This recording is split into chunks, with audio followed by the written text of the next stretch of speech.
how to embed code to Webflow. Hi guys, welcome to this tutorial. In this Webflow tutorial, I'll be showing you how you can embed code to Webflow.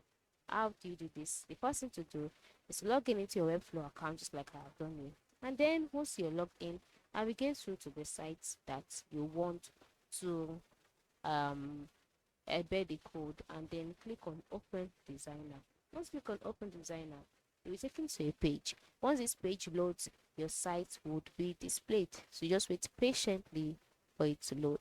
So it has loaded, and this is my site. So what do you do next? The next thing for you to do is move to the left side of the screen and then click on the plus element icon.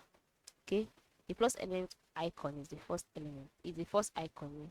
And the next thing for you to do is to scroll down until you see the advanced option. Now, when you see the advanced option, you will see the option embed. Before I move further, I must inform you that for you to be able to make use of this option, you have to ensure that you have upgraded from the free version to the paid version on your site.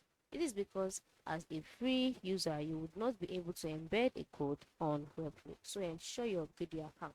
So once you upgrade your account, next thing for you to do is to long press on this and then paste it on your page. Once that you paste it on your page, you would see a box and then you see a space asking you to paste your code.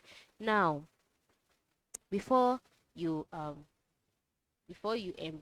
a code, you have to ensure that you have a code already.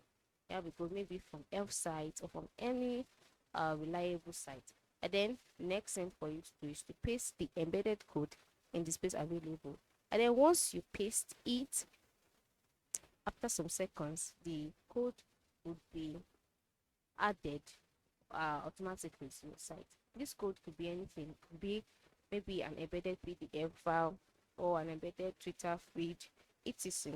Whatever it is will be added to your site automatically. So this is how you can embed a code on Webflow. Thanks for watching.